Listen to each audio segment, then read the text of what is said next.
Madam Guru Purnima है तो गुरु ऐसा होना चाहिए जो आपको जीवन में मार्गदर्शक दे और उसके मार्गदर्शन में आप कुछ बनने का जीवन में संकल्प ले सको। आपका क्या कहना है?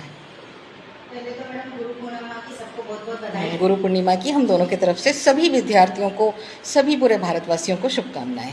गुरु के बिना ज्ञान नहीं है, हम्म क्योंकि गुरु ऐसे होते हैं जो हमें गलत रास्ते पे जाने से बचाते हैं। हम्म गुरु तो होते ही हैं, उसके साथ सबसे बड़े गुरु जिसको माना जाता है वो है हमारे माता पिता। माता पिता तो प्रथम गुरु है ही।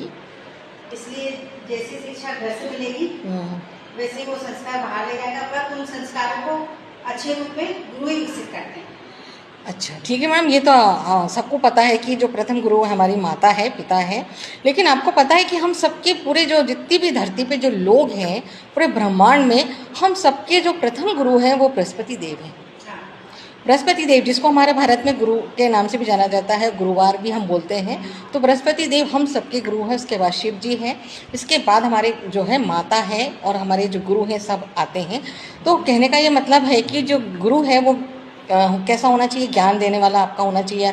गुरु मतलब ज्ञान देता है आपको, है ना। एक शिक्षक आपको जीवन में ज्ञान दे रहा है, जिसकी बातों को ज्ञान लेके आप आगे बढ़ते हैं जीवन में, कुछ पैरों पर खड़े होने के लिए, अपने आर्थिक स्थिति को, क्योंकि ज्ञान का जो मेन उद्देश्य है मैडम रोजी रोटी, आर्थिक स्थिति को बनाने के लिए, मजबूत अपने पैर जो आपके हैं उसको मजबूत करने के लिए होता है। पढ़ाई का तो यही मतलब है ना मैडम, जो डिग्री वगैरह हम लेते हैं तो वहाँ पे आपको मालूम है। लेकिन मैं जो बात कर रही हूँ मैडम गुरुकुल शिक्षा पद्धति की, गुरुकुल शिक्षा पद्धति में आज तो स्कूल कॉलेज ये सब बहुत बड़े बड़े संस्थान बने हुए हैं, लेकिन पहले बच्चों को, जो विद्यार्थी थे, उनको अपने माता पिता से दूर रह के आश्रम में रह के पढ़ाई करनी पड़ती थी। गुरुकुल आश्रम होते थे, इसमें आप बौद्ध का भी आप देखेंगे, वहाँ उनके विद्यार्थी वगैरह मठ में शिक्षण ग्रहण करते थे। तो कहने का मतलब है कि जो आश्रम व्यवस्था थी उसमें 4 आश्रम व्यवस्था थी।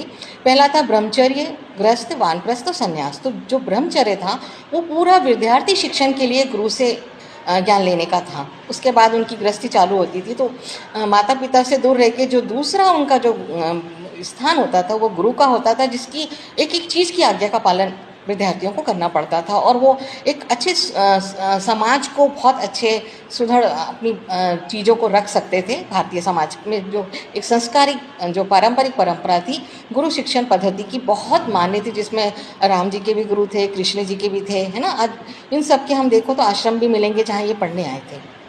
और आपका कहना क्या है? इन सबसे यही है कि मैडम गुरु के बिना कुछ भी नहीं हो सकता। हाँ मैडम, कहने का ये मतलब है कि गुरु मार्गदर्शक होता है, और उसके मार्गदर्शन में आप जो संकल्प लेते हैं और कुछ बनने का जो आपका प्रण होता है, लक्ष्य होता है, वो पूरा होना चाहिए। और जीवन में गुरु से क्या, जहाँ कहीं से भी कुछ मिले आपको सीखते रहना चाहिए, तभी आप एक अच्छे ज्ञानवान व्यक्तित्व राष्ट्रीय विकास के लिए सहायक हो सकते हैं। ठीक है। ये जग सराय मुसाफिर है खाना, इसमें लुभाने की कोशिश न करना। ये जग सराय मुसाफिर है खाना, इसमें लुभाने की कोशिश न करना। बस, कितनी अच्छी ज्ञान की बातें दी आज आपने, कितना अच्छा लगा, आपने कभी कुछ बहुत अच्छा।